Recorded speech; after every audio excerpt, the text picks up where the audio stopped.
Le Real Madrid vient de recréer en secret la stratégie qui leur a offert la Ligue des Champions en 2024. Le Real Madrid vient de boucler coup sur coup 2 opérations qui changent tout dans son attaque. D'un côté, un départ surprise, de l'autre, une signature qui n'a l'air de rien, mais qui cache en réalité une stratégie précise voulue par José Mourinho lui-même. Et ce qui rend cette histoire encore plus intéressante, c'est qu'elle ressemble étrangement à un plan déjà utilisé par le passé, un plan qui avait mené le club au sommet de l'Europe. Commençons par le début. Depuis le 13 juillet 2026, José Mourinho est officiellement de retour sur le banc du Real Madrid. Un retour 13 ans après avoir quitté le club une première fois en 2013. Et ce retour ne passe pas inaperçu, parce que Mourinho arrive avec des idées bien précises sur comment construire une équipe capable de gagner sur toute une saison, pas seulement sur quelques matchs. Et justement, dans cette logique, le mercato madrilène vient de connaître coup sur coup 2 mouvements majeurs. Le premier, c'est un départ. Gonzalo Garcia, jeune attaquant formé au club, produit de la Cantra madrilène, quitte le Real Madrid pour rejoindre Fulham en Premier League. Une vente importante, estimée à proche de 70 millions d'euros selon plusieurs médias. Gonzalo Garcia avait montré de belles qualités la saison dernière, mais son profil, plutôt technique et mobile, ressemblait beaucoup à ce que le Real Madrid. Quelques heures à peine, l'affaire était bouclée.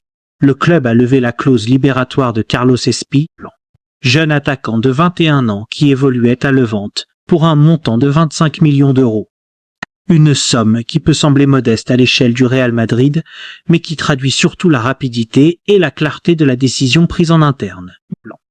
Alors qui est vraiment Carlos Espí? Ce n'est pas un inconnu pour ceux qui suivent la Liga de près. Formé au Levante, il y a passé 3 saisons, disputant 66 matchs et inscrivant 20 buts avec le club. La saison dernière, il a été désigné meilleur jeune joueur de moins de 23 ans du championnat, un signe fort de son potentiel. Il est également international espagnol chez les moins de 19 et moins de 20 ans, ce qui montre que la fédération espagnole garde un œil attentif sur lui depuis plusieurs années déjà. Physiquement, Carlos Espí est très élancé, grand de taille, avec un profil de numéro 9 de surface assez rare dans le football moderne. Un vrai avant-centre puissant, dominant dans le jeu aérien, capable de fixer les défenses adverses et de peser physiquement sur les défenseurs. Bref, un profil radicalement différent de ce que le Real Madrid possède déjà dans son secteur offensif. Et c'est précisément là que la stratégie devient intéressante. Parce que l'attaque titulaire du Real Madrid est déjà composée de noms qui font rêver. Kylian Mbappé, Vinicius Junior, Rodrigo, le jeune et prometteur Yann Diomandé et Hendrik, 5 profils rapides, techniques, orientés vers le mouvement et les espaces. Aucun d'entre eux n'est un véritable pivot physique capable de jouer dos au but et de peser sur une défense fatiguée en fin de match. Carlos Espí, lui, n'a pas été recruté pour bousculer cette hiérarchie. Il ne sera pas titulaire. Sa fonction sera tout autre. Être le joker qui change la donne quand le match se bloque, quand il faut un but différent. Une autre manière de faire mal à l'adversaire.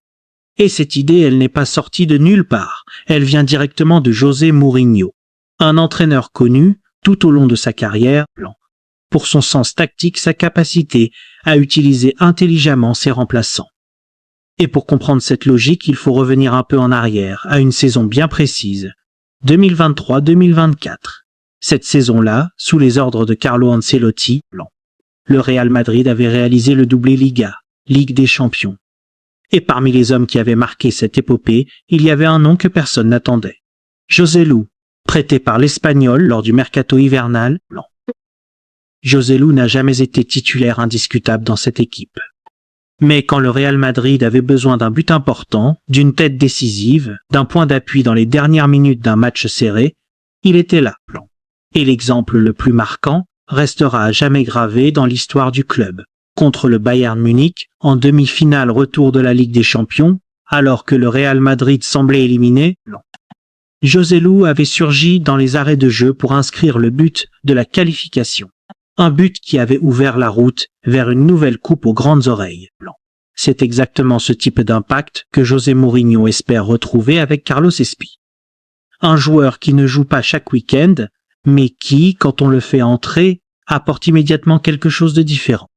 Une présence physique que les défenseurs fatigués n'ont pas envie de gérer en fin de match. Une solution de secours quand toutes les autres options ont été essayées sans succès. Et sur le plan financier aussi, l'opération a du sens. Une vente approche de 70 millions d'euros, une signature à 25 millions. Le Real Madrid dégage donc un excédent conséquent, tout en renforçant précisément le poste qui lui manquait, celui d'un vrai avant-centre de complément.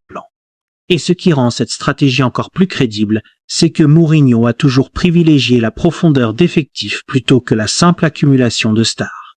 Tout au long de sa carrière, à Porto, à Chelsea, à l'Inter Milan, il a construit des équipes où chaque joueur, même sur le banc, avait un rôle clair et un moment précis pour l'exprimer. Carlos Espí s'inscrit exactement dans cette logique. Reste maintenant à voir comment cette stratégie va se traduire sur le terrain. Est-ce que Carlos Espí va réussir à s'imposer comme joker de luxe dès les premières semaines de la saison?